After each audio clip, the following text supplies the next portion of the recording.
Chapter 24. The Brahmic doctrine of castes. Jesus repudiates it and teaches human equality. The priests are offended and drive him from the temple. He abides with the Sudras and teaches them. 4 years the Jewish boy abode in temple Jagannath. One day he sat among the priests and said to them, "Pray, tell me all about your views of castes. Why do you say that all men are not equal in the sight of God?" A master of their laws stood forth and said, "The Holy One whom we call Brahm made men to suit himself, and men should not complain.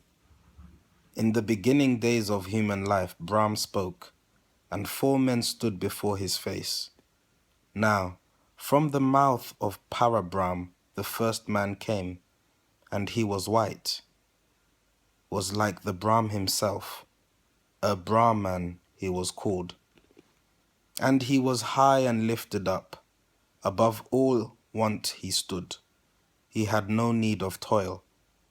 And he was called the priest of Brahm, the Holy One to act for Brahm in all affairs of earth. The second man was red, and from the hand of Parabrahm he came. And he was called Kshatriya. And he was made to be the king, the ruler and the warrior, whose highest ordained duty was protection of the priest. And from the inner parts of Parabrahm the third man came, and he was called a Visya. He was a yellow man, and it was to till the soil, and keep the flocks and herds. And from the feet of Parabrahm came the fourth man, and he was black, and he was called the Sudra, one of low estate.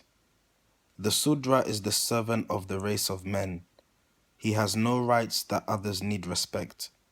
He may not hear the Vedas read, and it means death to him to look into the face of priest or king, and naught but death can free him from his state of servitude.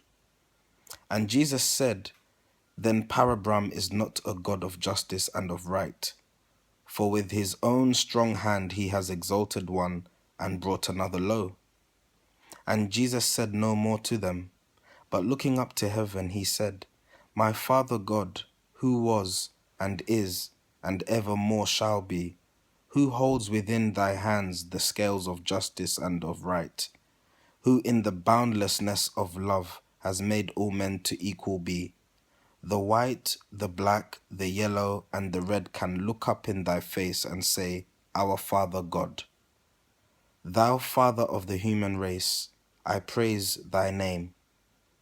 And all the priests were angered by the words which Jesus spoke, and they rushed upon him, seized him, and would have done him harm. But then Lammas raised his hand and said, "You priests of Brahm, beware. You know not what you do. Wait till you know the God this youth adores. I have beheld this boy at prayer when light above the light of sun surrounded him. Beware, his God may be more powerful than Brahm. If Jesus speaks the truth, if he is right, you cannot force him to desist.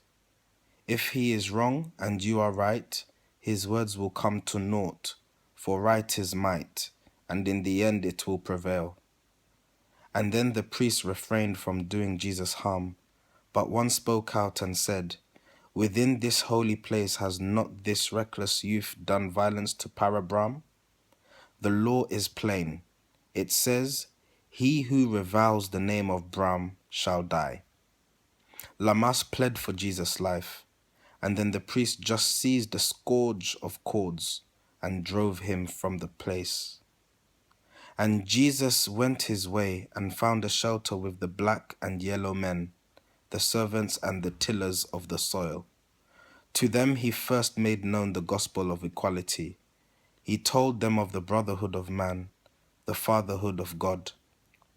The common people heard him with delight and learned to pray, "Our Father God, who art in heaven."